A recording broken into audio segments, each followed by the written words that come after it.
days as ambassadors of the Oyo State Agency for Control of AIDS, Oluwapemi Bamidele. Agidigbo FM News. The Speaker of the Oyo State House of Assembly, Right Honorable Adebo Ogundoyin, this morning paid a courtesy visit to the Olubadan designate, His Imperial Majesty Oba Rashidi Adewolu Ladoja, at his Ibadan residence. Right Honorable Ogundoyin's visit followed the official confirmation and approval of Oba Ladoja as the 44th Olubadan of Ibadan land, describing the Olubadan designate as a man of grace and providence.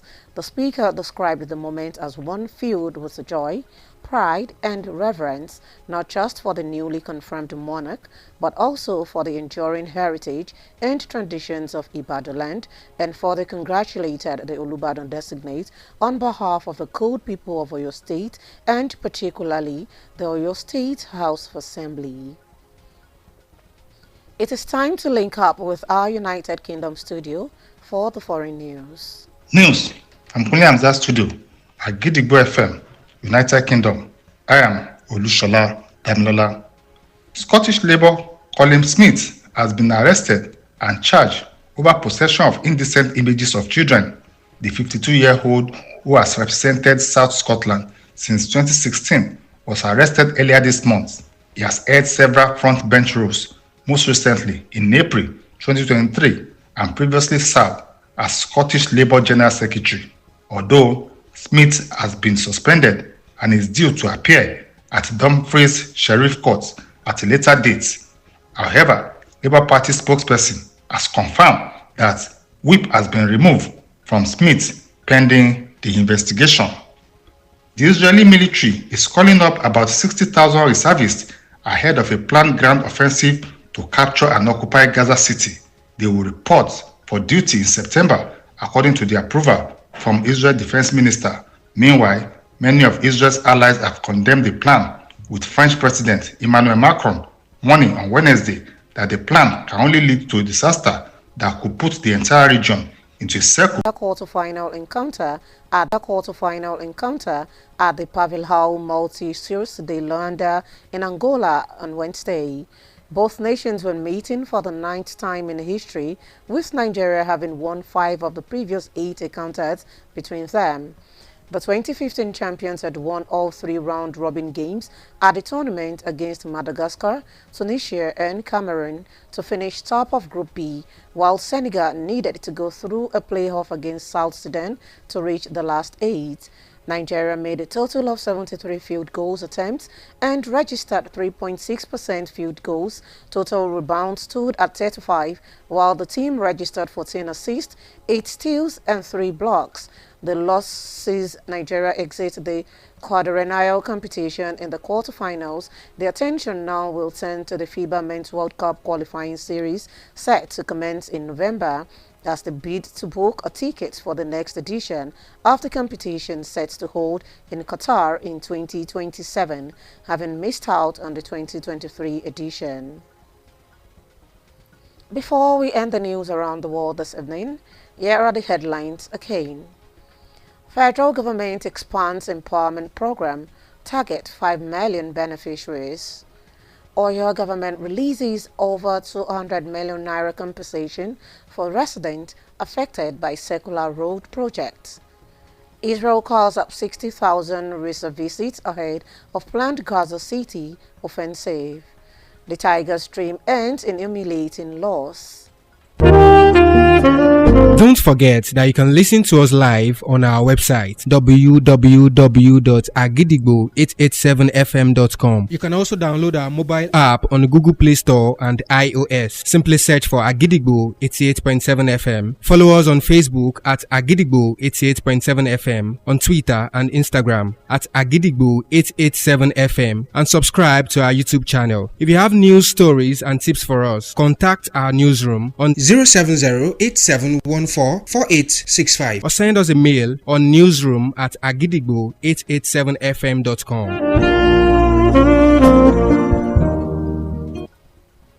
And just before we leave on the news this evening, here's a quick tip. You don't always need a plan. Sometimes you just need to breathe, trust, Let's go and see what happens. With that, we've come to the end of the news around the world on the most listened to radio station, Agidigbo, 88.7 FM, Ibadan. I am Olamide Badmos. Thank you for listening. Good evening. News is information, and information is power. At Agidigbo 88.7 FM, we bring the news from top to bottom. The Oyo State government has said the over 1.5 million out of school children. We give you reports from Oyo State, The Oyo State House of Assembly has called for thorough investigation. the Southwest in Nigeria, and the rest of the world. Has clarified that the body did not receive any cash support from international development. Trust us to keep you informed every hour, every day. Agidigbo 88.7 FM, the people's voice. Bébí bá ń pani wọ́n ní ká wọ́nà ayọ̀ lọ bó ògbẹ́ bá ń gbẹni apá tó ò ká àfi ká momi ká sì wín kún òtán ṣẹ́ kákárí bọnú kò tán ràn òun tí ń ṣe ni ojú ọdún làgbẹ̀gidi tí pàjùbà lẹ́dẹ̀ẹ́ míì gbogbo àwa olùdìbò ẹ tara dìde kò sọ́nà míì tá a fi lè rí ohun tó nù wá gbà àfi káníkàdì ìdìbò wa ajagun ṣẹ́gun kan ò ní dójú ìjà kó máa ṣèràwọ̀n ẹ̀tù inú àpò lọ́rùn ń gbé ibi wọ́n ń tọ́jú ẹ̀ sínú ṣáájú ọjọ́ òwúlò rẹ̀ ìwọ náà lọ gba káàdì ìdìbò rẹ kó o sì tọ́jú ẹ̀ ohun kan ṣoṣo tí ilẹ̀ yìí fi lè rí bá a ti ń fẹ́ ní kálẹ́ni ń gbìmọ̀ kójú wa tọrọ kẹnu wa sì lè tó káàdì ìdìbò wa la fi lè èrè yìí ṣe o àsìkò kan ń bọ̀ tá a lẹ́ni nígbìmọ̀ tójú wa ò tọrọ tẹnu wa ó sì tó ẹ lọ gba káàdì ìdìbò yín báyìí kọ́ ni ó máa rí lọ bá a bá ń da bìbí ò bá tí ì yàn ọwọ́ ara ẹni là á fi tún wà rẹ ní ṣe ìgbọ̀ ọ̀tún là ń wò lọ́ọ̀kan yìí kò ní í ṣẹ̀yìn wa ẹ lọ gba káàdì ìdìbò yín ó dọwọ́ yín àmúlélẹ̀ o. Ọ̀yọ́ ń pè ọ́ ọmọlúàbí pọ́nbélé ohun ènìyàn lóhùn Ọlọ́run. Agidigbo 88.7 FM. Ó ti ń wáyé kò ì wáyé rí ó ti ń ṣẹlẹ̀ kò ì ṣẹlẹ̀ rí àkọ́kọ́ orú ẹ̀ nílẹ̀ Ìbàdàn iléeṣẹ́ rédíò àkọ́kọ́ tó ń ṣiṣẹ́ fún wákàtí 24 gbáko lónírúurú ètò àti ìròyìn tó gbámúṣe lójoojúmọ́ láti jẹ́ kẹ́ ẹ jẹ̀gbádùn ìgbóhùnsáfẹ́fẹ́ àṣetán láti máa dùn yẹn nínú Àgídìgbò 88.7 FM ohùn aráàlú.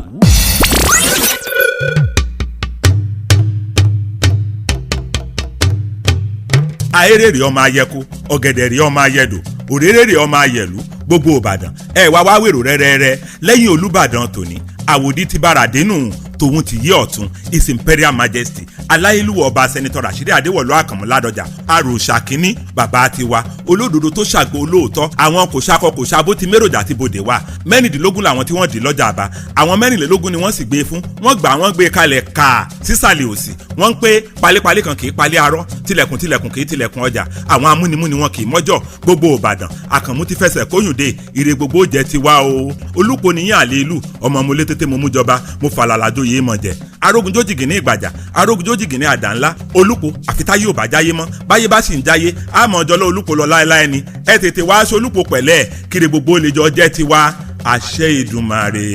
Ọ̀yọ́ ń pè ọ́ ọmọlúàbí pọ́nbélé ohun ènìyàn lóhùn Ọlọ́run. Agidigbo 88.7 FM. Ó ti ń wáyé kò ì wáyé rí ó ti ń ṣẹlẹ̀ kò ì ṣẹlẹ̀ rí àkọ́kọ́ orú ẹ̀ nílẹ̀ Ìbàdàn iléeṣẹ́ rédíò àkọ́kọ́ tó ń ṣiṣẹ́ fún wákàtí 24 gbáko lónírúurú ètò àti ìròyìn tó gbámúṣe lójoojúmọ́ láti jẹ́ kẹ́ ẹ jẹ̀gbádùn ìgbóhùnsáfẹ́fẹ́ àṣetán láti máa dùn yẹn nínú Àgídìgbò 88.7 FM ohùn aráàlú. Agidigbo 88.7 FM. Ó ti ń wáyé kò ì wáyé rí ó ti ń ṣẹlẹ̀ kò ì ṣẹlẹ̀ rí.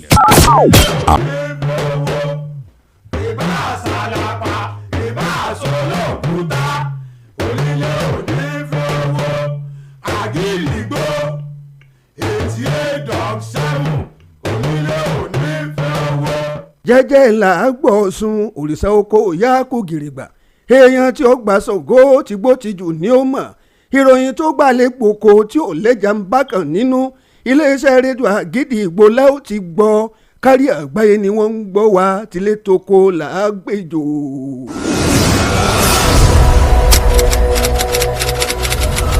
This is Kunle Amzat Studio, Agidigbo 88.7 FM. Ẹ káàbọ̀ sórí àkójọpọ̀ ìròyìn. Níbo la ó ti gbọ́ Agidigbo? Níbo la ó ti gbọ́ Agidigbo? Ìròyìn lẹ́kùnrẹ́rẹ́ Agidigbo FM 88.7 la ó ti máa gbọ́.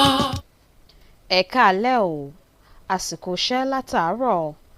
Àkójọpọ̀ ìròyìn alẹ́ òní rèé láti iléeṣẹ́ rédíò Àgídìgbò 88.7 FM Ìbàdàn. Ìkànnì àkọ́kọ́ táyé ń gbọ́ jù lórí àtẹ ìgbéléwọ̀n. Wúraọlá Yusuf lóníròyìn yín. Ṣáájú ẹ gbọ́ kókó tó wà nínú àkójọpọ̀ ìròyìn náà. Ìjọba àpapọ̀ fẹ́ ètò ìrónilágbára lójúsí fún àǹfààní mílíọ̀nù 5 ọmọ orílẹ̀-èdè Nàìjíríà. Ìjọba ìpínlẹ̀ Ọ̀yọ́ tún ti buwọ́ lu 200 mílíọ̀nù náírà fún àwọn tí ojú ọ̀nà olóbìrípo jẹ dúkìá wọn. Orílẹ̀-èdè Israel ti ṣe ìgbáradì fún ìkọlù Gaza tó ń bọ̀ lọ́nà pẹ̀lú ikọ̀ ọmọ ológun 1,60,000. Àlà ikọ̀ The Tigers ti wọmi nínú ìdíje èyí tó ń lọ lọ́wọ́. Ìròyìn náà rèé lẹ́kùnrẹ́rẹ́. Ìjọba àpapọ̀ orílẹ̀-èdè Nàìjíríà ti ṣiṣọ́ lójú ìṣíkẹta ètò ìrónilágbára kan èyí tí wọ́n pè ní Renewed Hope GEP tí àdàpè rẹ̀ jẹ́ RHGEP 3.0 tí wọ́n fi sun èèyàn tó tó mílíọ̀nù 5 nígbà tí ó bá fi di ọdún 2027. Nígbà tó ń sọ̀rọ̀ níbi àpérò àwọn aláṣẹ nílùú Àbújá lónìí, adarí àgbà àjọ tó ń rí sọ̀rọ̀ àwọn iṣẹ́ àkànṣe ìrónilágbára tó jọmọ́ báyìí, ọ̀gbẹ́ni Badamasi Lawal, ó ṣàlàyé pé ìṣe tuntun ìrónilágbára náà ni kò ní yẹ̀ kúrò lórí òótọ́ àti àkóyawọ́. Ọ̀gbẹ́ni Lawal ṣàlàyé síwájú pé ètò náà èyí tó bẹ̀rẹ̀ lábẹ́ ètò ìdókòwò sáwùjọ ni wọ́n gbé kalẹ̀ láti pèsè ìrànlọ́wọ́ fún àwọn ọ̀pọ̀lọpọ̀ ọmọ orílẹ̀-èdè Nàìjíríà tí wọ́n ọwọ́ họrí tó nǹkan. Ní ìtẹ̀síwájú ọ̀rọ̀ rẹ̀, ó ní àwọn ti kọ́ oríṣiríṣi ẹ̀kọ́ láti ibi ìṣí méjì tó ti ṣe síwájú, èyí tí yóò mú kí àwọn jáwé sóbìsì lórí àkóyawọ́, ọ̀nà tí wọ́n ń gbà pín owó yìí àti ọ̀nà tí wọ́n fi ń gbà padà, ìlò ìmọ̀ ẹ̀rọ ìgbàlódé nípa ìbáṣepọ̀ pẹ̀lú àwọn iléeṣẹ́ onímọ̀ ẹ̀rọ aládàáni tó fi mọ́ ìfọwọ́wẹ́wọ́ pẹ̀lú àwọn ìjọba ìpínlẹ̀ àti ìbílẹ̀. Àgbáríjọpọ̀ ẹgbẹ́ àwọn olùkọ́ ní ilé ẹ̀kọ́ gíga fásitì gbogbo ASUU ti bẹnu àtẹ́lu bí ìjọba àpapọ̀ ti buwọ́ lu ìdásílẹ̀ àwọn fásitì aládàáni tuntun míì lẹ́yìn tí wọ́n kéde fúnra wọn lẹ́nu lọ́ọ́lọ́ yìí bí àwọn ti fòfin de ìdásílẹ̀ ilé ẹ̀kọ́ gíga fún ọdún 7 gbáko. Ẹgbẹ́ ASUU nínú ọ̀rọ̀ tí ààrẹ ẹgbẹ́ wọn ọ̀jọ̀gbọ́n Christopher Apiwona tó buwọ́ lù ju ìbéèrè síwájú ìjọba àpapọ̀ pé kí ló lè fa irú ìgbésẹ̀ náà. Bẹ́ẹ̀ náà ní kì í ṣe àìní àǹfààní sí àwọn ilé ẹ̀kọ́ yìí ní ìṣòro wa báyìí, bí kì í ṣe bí àwọn fásitì náà ti di tọ́rọ́ fọ́nkálé láì níyì mọ́. Bẹ́ẹ̀ náà wá nàka àléébù sí àwọn ìjọba àtẹ̀yìnwá àti ìjọba tó wà lóde yìí pé wọ́n fi ọ̀rọ̀ ìwé ẹ̀rí ìdásílẹ̀ fásitì ṣe ẹ̀san oore olóṣèlú. Ẹgbẹ́ ASUU ṣàìkànsára sí ìjọba àpapọ̀ lórí ìfòfinde ìdásílẹ̀ fásitì fún ọdún 7. Bẹ́ẹ̀ náà wá fi kìlọ̀ kín lẹ́yìn pé tí wọ́n bá tẹ̀síwájú láti máa buwọ́lu ìdásílẹ̀ fásitì aládàáni síwájú sí i, yóò ṣe àkóbá fún ipò tí orílẹ̀-èdè Nàìjíríà dì mú tá a bá ń sọ̀rọ̀ nípa ìgbéléwọ̀n àwọn fásitì lágbàáyé, bẹ́ẹ̀ sì ni iyì ìwé ẹ̀rí wọ́n ó tún dínkù sí i.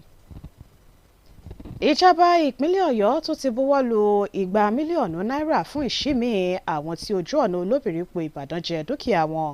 Wọ́n kéde eléyìí níbi ìpàdé tó wáyé ní yàrá ìgbàlejò ẹ̀ka tó ń rí sọ̀rọ̀ ilẹ̀, ilégbèé àti ìdàgbàsókè ìlú ní sẹkítẹ́ríàtì Àgòdì Ìbàdàn lónìí.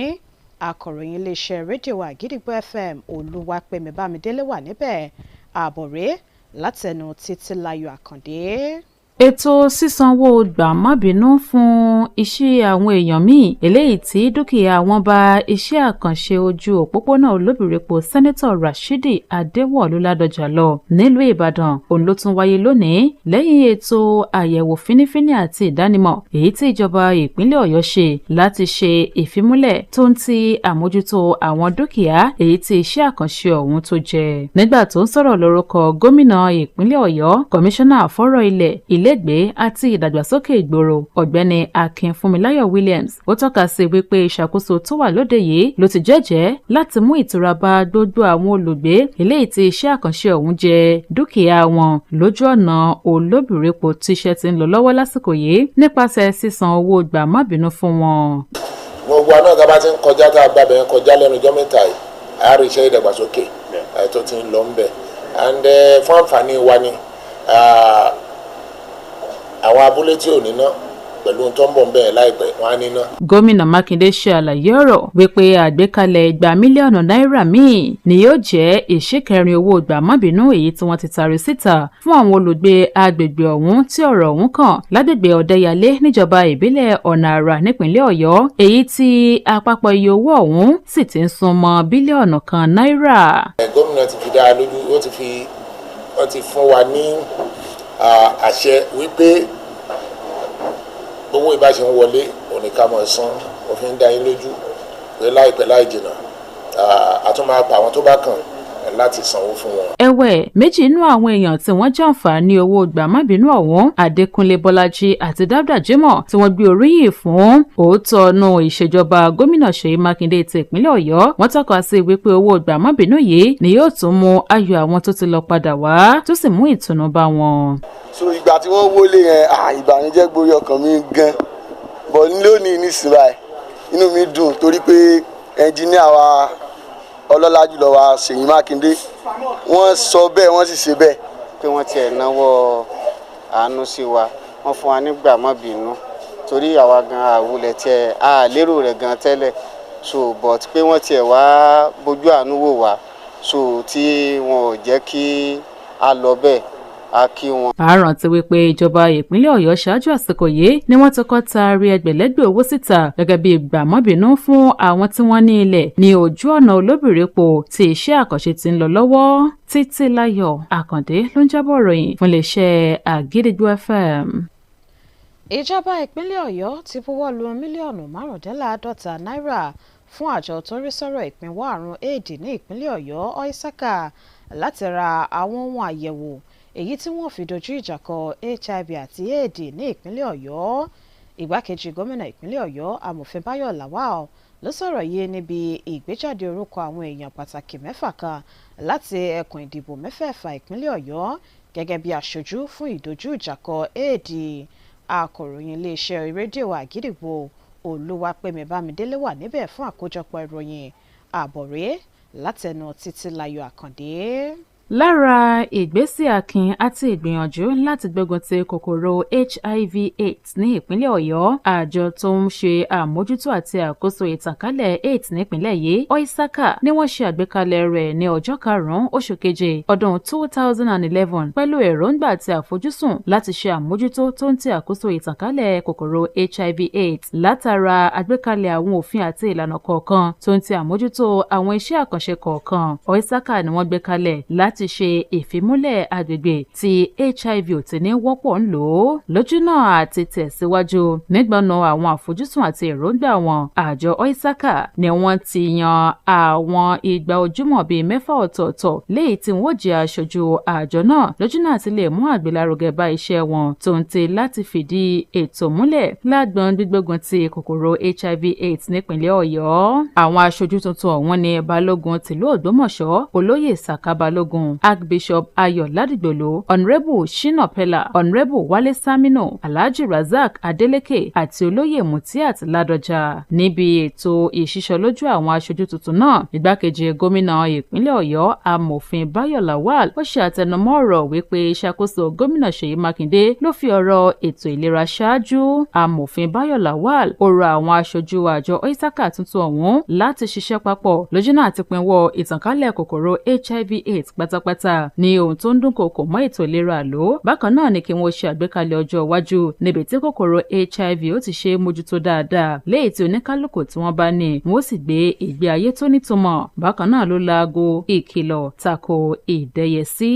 Ṣáájú nínú ọ̀rọ̀ rẹ̀, alága àjọ Oisaka dókítà Gbọ́lá Adétúnjì tó ń ti olùdarí àgbà àjọ Oisaka dókítà Wálé Fálànà ni wọ́n fìdí ọ̀rọ̀ múlẹ̀ wípé ìtànkálẹ̀ kòkòrò HIV ní ìpínlẹ̀ Ọ̀yọ́ ló ti dínkù jọjọ sí ìdá tí kò tó ẹyọ kan mọ́ látara ìgbìyànjú ìjọba ìpínlẹ̀ yìí àti tàjọ àgbáyé. Wọ́n ṣe àfikún ọ̀rọ̀ wípé pẹ̀lú bí wọ́n ṣe mú àdínkù bá iye owó eléyìí tí wọ́n fi ń gbọ́ bùkátà ètò ìlera lápapọ̀ láti orílẹ̀-èdè Amẹ́ríkà, àwọn ètò tó ní ṣe pẹ̀lú àmójútó kòkòrò HIV ní ìpínlẹ̀ Ọ̀yọ́ ni wọ́n sì ń ṣe agbátẹrù rẹ̀ láti àpò ìjọba ìpínlẹ̀ yìí àti àpò àwọn alábàáṣe.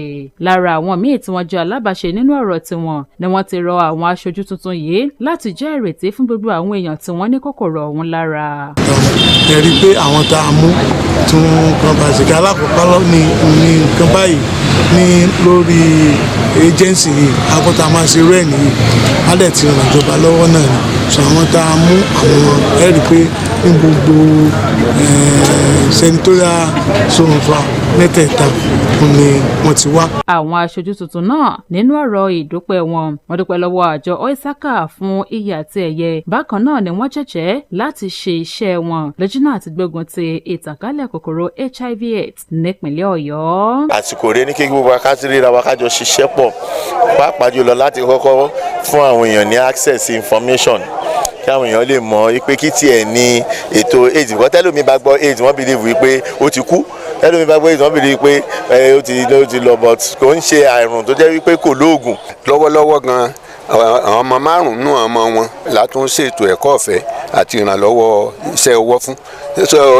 Àgbà pé tíjọba tí àwọn sáka wa ṣe lónìí ńṣe náà fún tẹ̀lú iṣẹ́ táwa ti ń bá bọ̀ tẹ́lẹ̀. Lára ohun tó wáyé níbi ètò náà ni ìṣísọ lójú àwọn aṣojú tuntun àjọ Oisaka eléyìí tó ń gbógun ti ìtànkálẹ̀ AIDS nípìnlẹ̀ yìí. Títílayọ̀ Àkàndé ló ń jábọ̀ ìròyìn fún iléeṣẹ́ Àgídìgbò FM.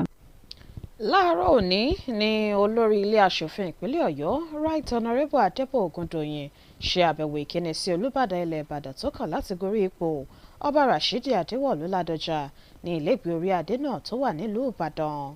Àbẹ̀wò ìkíni sílẹ̀ Right Honourable Ògúndòyìn yìí ló wá lẹ́yìn ìfòǹtẹ̀lù orí adé náà gẹ́gẹ́ bí Olúbàdàn ẹlẹ́ẹ̀kẹrìnlélógójì tó kàn láti gorí ipò. Bẹ́ẹ̀ ló ṣàpèjúwe Ọba Ládọjà gẹ́gẹ́ bí ẹni tí orí gbè.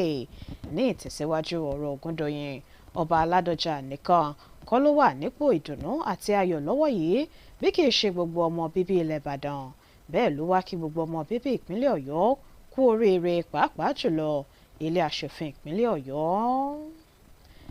Ní báyìí a ó lọ darapọ̀ mọ́ ikọ̀ ìròyìn wa lórílẹ̀‐èdè United Kingdom fún ìròyìn ilẹ̀ òkèrè. Ìròyìn rèé láti Àgídìgbò studio ẹ̀ka ti United Kingdom. Ọdúnayọ̀ Ògúnládé ni oníròyìn yín.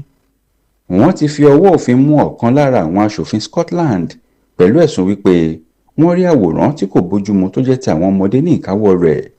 Aṣòfin Colin Smith, ẹni ọdún 52 tó ti ń ṣojú gúúsù Scotland láti ọdún 2016, ni wọ́n fi ọwọ́ òfin mú ní ìbẹ̀rẹ̀ oṣù yìí, léyìí tó sì mú kí wọ́n fòfin dè nínú ẹgbẹ́ òṣèlú Labour tó wà. Ìrètí wà pé yóò fojú ba ilé ẹjọ́ láìpẹ́. Ìròyìn fi yé ni pé onírúurú ipò ní Smith ti dì mú nílé ìgbìmọ̀ aṣòfin. Òun sì ní akọ̀wé àpapọ̀ fún ẹgbẹ́ òṣèlú rẹ̀ títí di oṣù kẹrin ọdún 2023. Nígbà tí agbẹnusọ fún ẹgbẹ́ òṣèlú Labour ń fèsì sí ìbéèrè àwọn oníròyìn, ó fìdí rẹ̀ múlẹ̀ pé lóòótọ́ làwọn ti fòfin de Smith títí dìgbà tí ìwádìí yóò fi parí lórí ẹ̀sùn tí wọ́n fi kàn án. Orílẹ̀-èdè Israel ti ké sí ikọ̀ ọmọ ogun tó fẹ́rẹ̀ tó 160 níye lára àwọn ọmọ ogun tí kò sí lójú ogun láti farahàn ní ibùdó ìgbáradì nínú oṣù kẹsàn-án ṣáájú gbígba ìṣàkóso Gaza pátápátá. Ọ̀gágun orílẹ̀-èdè náà ṣàlàyé pé alákòóso fún ètò ààbò lórílẹ̀-èdè Israel ti buwọ́lu ìpinnu náà. Fún ìdí èyí, àrọ̀wá kan kì í wẹ̀yìn làwọn yóò fi ọ̀rọ̀ náà ṣe, bó tilẹ̀ jẹ́ pé púpọ̀ lára àwọn adarí orílẹ̀-èdè tó ní ìbáṣepọ̀ pẹ̀lú ilẹ̀ Israel ní kò faramọ́ ìgbésẹ̀ ọ̀hún, èyí tó ṣokùnfà bí ààrẹ ilẹ̀ Faransé Emmanuel Macron ṣe sọ lọ́jọ́rú pé ó ṣeé ṣe kí ìgbésẹ̀ náà ó dá ogun tí kò ní parí sílẹ̀. Bí ẹ kò bá gbàgbé, ìjọba orílẹ̀-èdè Israel kéde láti gba gbogbo agbègbè Gaza lẹ́yìn tí ikọ̀ Hamas kọ̀ láti gba àbá táwọn olùpẹ̀tùsáwọ̀ gbé kalẹ̀ láti yanjú ogun náà lóṣù tó kọjá, bó tilẹ̀ jẹ́ pé ikọ̀ Hamas ti padà kéde lọ́jọ́ Ajé pé àwọn ti fọwọ́ sí àbá ọ̀hún. Kò ní jù báyìí lọ láti iléeṣẹ́ rédíò Àgídìgbò ẹ̀ka ti United Kingdom. Ọdúnayọ̀ Ògúnládé ni oníròyìn. Lábala eré ìdárayá, ẹgbẹ́ agbábọ́ọ̀lù aláfọwọ́jù sápẹ̀rẹ̀ àgbà lọ́kùnrin lórílẹ̀‐èdè Nàìjíríà The Tigers ti já kúrò nínú ìdíje FIBA ọdún yìí, èyí tó ń lọ lọ́wọ́ lẹ́yìn tí ikọ̀ orílẹ̀‐èdè Senegal fojú wọn gbolẹ̀ ní Angola lánàá.